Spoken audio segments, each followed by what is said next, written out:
warahmatullahi wabarakatuh. Jumpa lagi dengan Josgrab Nurseri.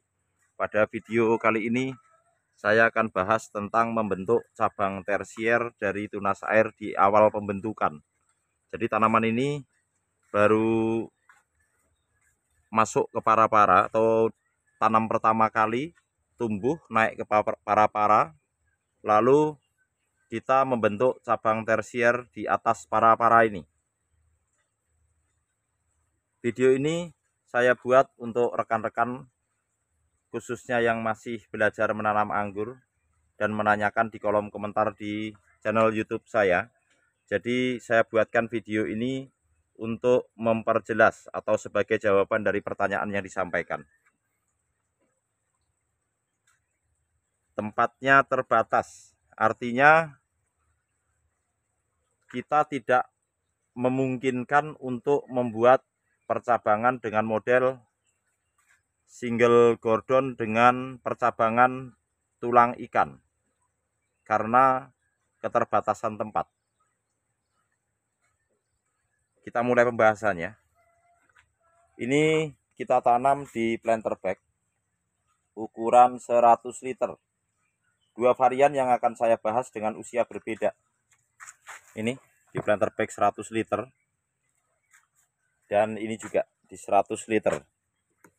Ini varian Danilka, usianya 2 bulan, baru naik sampai ke para-para seperti ini. Nanti kita bahas pembentukannya tentang cabang tersier yang di sini. Bibit kita tanam setinggi 1 meter. Ini usianya 2 bulan. Kalau yang ini usianya 3 bulan. Ini Malika. Jadi anggur jenis Malika. Varian hijau tanpa biji.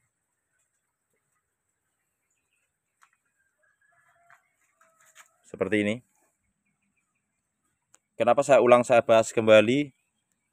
Karena masih banyak teman-teman yang tidak percaya ketika saya membuat video anggur di usia 6 bulan batangnya sudah besar. Jadi setiap pohon yang kami tanam dan kami jadikan konten, ketika tanam kita buat atau kita tuliskan tanggalnya di tag name setiap varian. Ini anggur Danilka kita tanam di tanggal 20 bulan 4 tahun 2024. Berarti bulan April. Tepat 3 bulan pada hari ini. Menggunakan rootstock Isabella. Nih. Anggur Danilka hasil sambung sisip di sini dengan rootstock Isabella. Seberapa besar bibit yang ditanam sehingga di usianya 3 bulan sudah terbentuk cabang tersier seperti itu. Bibit yang kita tanam seperti ini. Ini setinggi 1 meter. Nih seperti ini. Ini saya buat sama persis dengan bibit waktu ketika kita tanam. Ini seperti ini. Ini ya.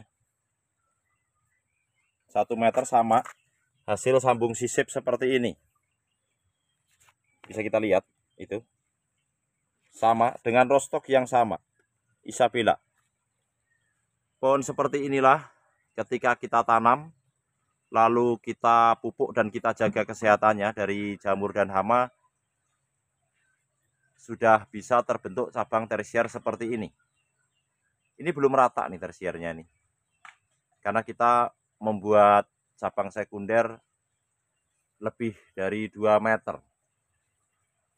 Jadi berkaitan dengan pembentukan cabang tersier atau lamanya pembentukan cabang tersier bergantung pada panjangnya cabang sekunder. Contohnya ini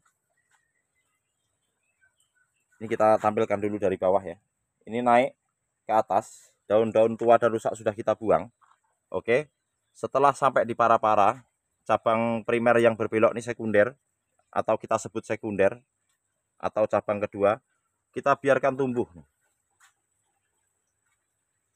Sebelum kita biarkan tumbuh sampai ke sana, kita melakukan seleksi cabang tersier untuk memberi space jarak atau jarak antar tersier. Ini kita tumbuhkan, ini kita buang. Ini kita tumbuhkan, ini kita buang, ini kita buang. Kenapa dua kita buang ini? Internotnya terlalu dekat. Jadi untuk menjaga sirkulasi udara lancar sehingga kita buang 2. Kita pelihara satu nih. 1, 2. Ini dari sini ya. Berapa cabang tersier yang kita pelihara dalam satu pohon ini di usianya 3 bulan. Di depan ini sudah berkayu. Dan ketika kita potong nih di sini, karena ini asal break, ini pun sudah keluar bunga. Meskipun belum bagus, ini bunga bonus saja dari asal break. 1, 2, dari sini ya. 1, 2, 3, 4, 5, 6, 7, 8, 9, 10, 11, 12, 13. 12, ini 13 ini cabang malika, ini 13, 12 ya sampai di sini nih. 12 cabang tersier seperti ini penampakannya. Jadi cabang sekunder setelah sampai titik yang kita tentukan kita potong, tunas air kita seleksi. Seperti apa menyeleksinya? Adalah untuk memberi space jarak antar tersier. Dan kita memilih cabang tunas air yang pertumbuhannya vigor. Biar nanti penyeragamannya lebih mudah. Setelah cabang-cabang tersier yang panjangnya atau pertumbuhannya vigor, tentunya akan cepat tumbuh dan lebih cepat panjang. Kita lakukan asal break di 1,20 meter. Contohnya seperti ini. Nih, ini kita lakukan asal break atau kita potong di ujungnya. Ini asal break di fase vegetatif. Seluruh tunas air kapan dibuangnya? Kita buang sejak awal nih. Nih, tunas air ini kita buang sejak awal. Kita hanya memelihara 3 tunas air terujung. 1, 2, 3 setelah dipotong. Lalu bagaimana jika tunas air ini terujung tumbuh seperti ini? Nih, ini setelah kita asal break tumbuh lagi tunas air. Kita potong, kita sisakan 2 daun seperti ini. Oke. Tumbuh lagi, potong sisakan 2 daun. Jadi menambah daun. 2 terus seperti itu. Ini jadi tunas air kita buang. Jangan takut batnya pecah. Jika salah satu bat di sini pecah, buang saja batnya. Kita tetap memelihara bat-bat yang bagus. Sebenarnya tunas bat ini tidak mudah pecah manakala tidak terlilit terlalu ekstrim. Seperti ini misalkan. Ini kan terlilit. Karena ini untuk memaksa cabang ini rebah. Karena tadinya naik ke atas sana, merebah ke sini, kita lilitkan dulu. Setelah agak panjang seperti ini, kita lepaskan lilitannya. Jadi kita ikat nantinya. Nah, seperti ini. Nih, cuma kita tumpangkan di para-para nih. Untuk mencegah tekukan yang terlalu ekstrim sehingga menghambat nutrisi dan pecah dini batnya. Selama aliran nutrisi ini lancar, tidak kita belokkan secara ekstrim dan kita memelihara tunas air di ujung. Nah, seperti ini kita buang tunas airnya. 3 tunas air terujung dan kita lakukan asal break, insya Allah tidak pecah untuk batnya. Jadi ini untuk tempat terbatas ya. Untuk teman-teman yang memiliki area atau tempat terbatas untuk menanam anggur dan ingin menanam beberapa varian, ini bisa dijadikan contoh. Pupuknya masih tetap POC air lindi dan PSP yang samik menjadi satu. Jadi ini full organik. Di kebun kami lokasi 2 sudah seluruhnya full organik. Kalau ini Jupiter untuk pembuahan yang kesekian. Tuh. Jadi di planter pack itu usia 2 bulan, ini usia 3 bulan. Kita tanam dari bibit setinggi 1 meter seperti ini. Dan kawan-kawan bisa membuktikan sendiri. Jadi ketika bibit 1 meter seperti ini, ketika kita tanam di usianya 3 bulan, asal nutrisinya tercukupi dan bebas dari hama dan penyakit, membentuk percabangan di usia 3 bulan seperti ini mudah dilakukan. Jadi untuk teman-teman yang kemarin tidak percaya, 3 bulan sudah seperti ini karena tanaman anggurnya kerdil atau tidak tumbuh subur, itu ada beberapa faktor yang menjadi penyebab. Yang pertama, media tanam tidak gembur dan tidak poros, banyak terjebak air sehingga air menggenang menyebabkan busuk akar. Itu yang pertama. Kemudian yang kedua, bibit yang ditanam belum berakar atau tidak sehat, belum support untuk mendukung skion atau entres yang kita sambung. Yang ketiga, tidak tercukupi nutrisi atau unsur hara yang dibutuhkan di fase vegetatifnya. Yang keempat, terserang hama dan jamur. Jamurnya ada beberapa jamur yang menyerang di pohon anggur yang umum dan sering terjadi yaitu embun tepung. Biasa di permukaan daun seperti ini, membuat daun seperti ada debunya. Lalu embun tepung itu powdery mildew. Kemudian yang di balik daun berwarna putih, downy mildew, seperti panu di balik daun. Lalu karat daun, jamur yang di belakang atau di bawah daun tapi kuning seperti karat atau yellow mildew. Kami menggunakan fungisida ditan, antrakol, dan amistartop selang-seling, dan alhamdulillah pohon ini aman dari serangan jamur. Hama yang sering kita gunakan, insektisida atau pestisida yang saya gunakan, saya menggunakan Abasel dan Regen. Itu rutinnya untuk mencegah serangan serangan hama pada daun anggur. Dan kita harus membersihkan di batang ini, memastikan untuk tidak terserang kutu perisai. Jika terserang kutu perisai menyebabkan batang anggur kurus karena nutrisi dibajak di batang primernya seperti ini. Batang primer seperti ini seringkali terserang kutu perisai. Jadi kita harus rajin mengontrolnya supaya tidak diserang kutu perisai yang menghisap nutrisi atau membajak nutrisi yang akan disalurkan ke cabang-cabang di atas para-para seperti ini. Kalau yang di sebelah sini, karena ini berbagi tempat, ini jenis Giant Grande yang habis berbuah, kita lakukan foundation pruning. Kalau ini pembuahan ketiga untuk anggur Cherny Crystal. Itu juga sama ya, kalau di tempat ini di dalam pot semua atau planter bag. Nih, penampakannya seperti ini. Ini untuk varian Malika, anggur hijau manis tanpa biji, alami. Masuk kategori mudah berbuah atau genjah.